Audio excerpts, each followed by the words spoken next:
Hi everyone, Suzanne here. I hope you're all well and welcome to Sew Custom. Today's video is how I pattern a tiered skirt. This is super basic, really straightforward to do, really quick to do. So if you're interested in seeing how I did it, then let's get started. So I'm using some standard parcel paper here, my half-size woven dress block, just to make it a little bit easier both to film and for you guys to see. And then I'm tracing from the waist to the hip, marking in my dart,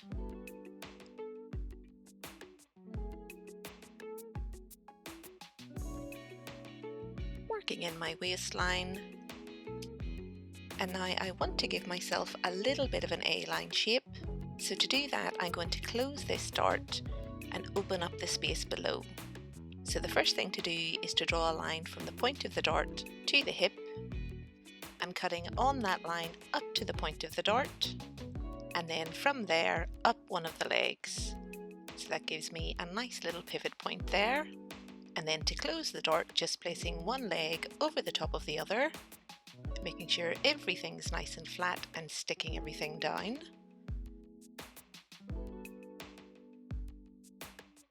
Popping in a little bit of fresh paper just to close up that gap at the bottom. And again, sticking everything down.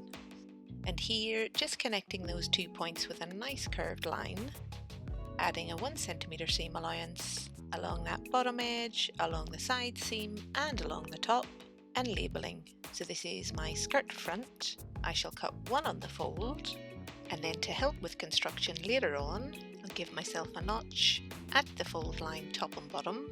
And just before I finish with this piece, I need to measure that bottom edge. So measuring from the centre front to the side seam. Mine's 11 inches, and I'll use this measurement to pattern my next piece. So that's the top part of my skirt all patterned and cut out. Now for tier 1. So starting again with a nice fresh piece of paper, giving myself a straight edge along the top. And for gathers on this skirt, I've decided I want to take my 11 inches and times it by 1.5. You could times it by 2 or even 3 if you wanted, depending on the style you're going for. But for me, 1.5 times gives me a nice amount of gathers.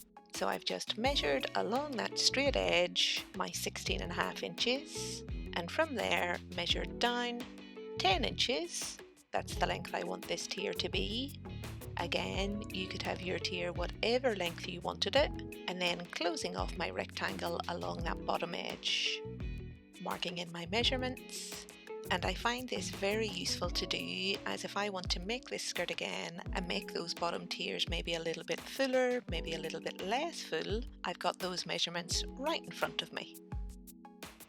Giving myself a 1 centimeter seam allowance along the bottom, side and top edges, and labelling.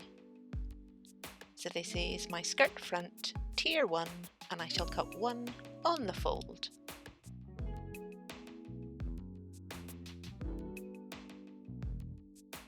Now on to tier 2, and I'm going to do exactly the same thing here as I did on tier 1, but my starting measurement is going to be the width of tier 1. So I have my fresh piece of paper, got my nice straight edge along the top. I'm multiplying my 16.5 inches by 1.5, marking in that measurement along that straight edge, measuring the length I want my tier to be. Again, for me, this is 10 inches. And then from there, closing off my little rectangle. Marking in my measurements. Giving myself that 1 centimeter seam allowance along the bottom, side and top edge. And labelling. So this is my skirt front. It's my second tier, and I shall cut it on the fold. So that's my basic skirt complete, but I want to give myself a waistband also. So back to the block again, and this time I'm tracing from the waist up.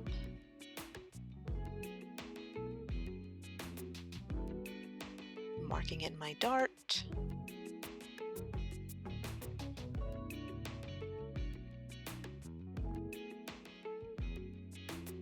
Marking in my waist. And then I'm going to measure from the waistline on both the centre front and side seam 3 inches. That's the width I want my waistband to be, but you could make yours whatever width you wanted.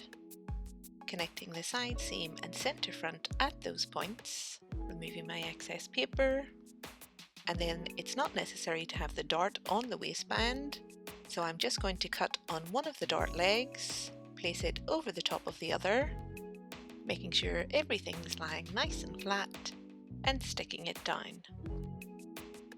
Give myself that 1 centimetre seam allowance around the bottom, side and top edge, and label.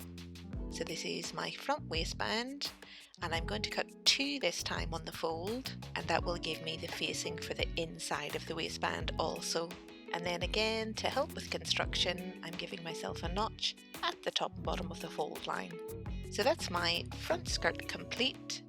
So I have my waist piece, I've got my first little A-line shape at the top, got my tier 1 and tier 2, and for the back I'm going to do exactly the same as I've just done, but this time I'm going to start off with my back dress block.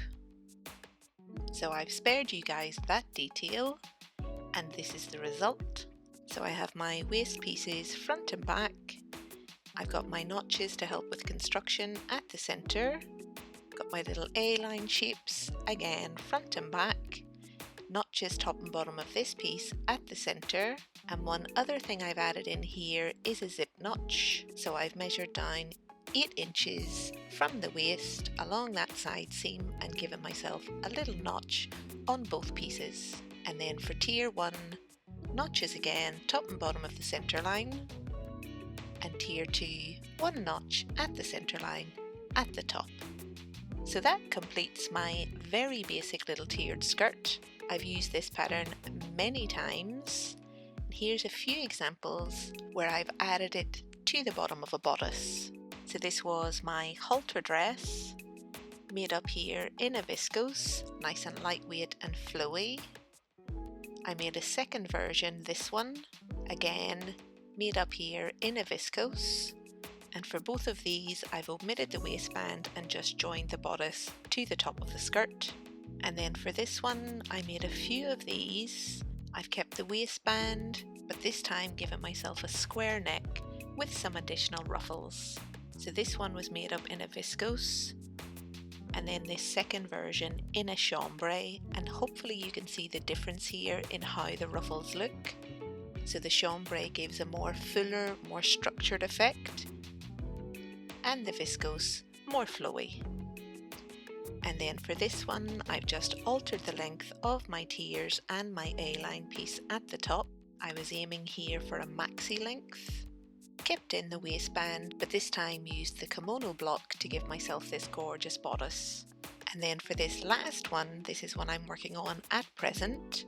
So it's made up here in a viscose. I've used the same measurements for the length of the A-line piece and the tiers.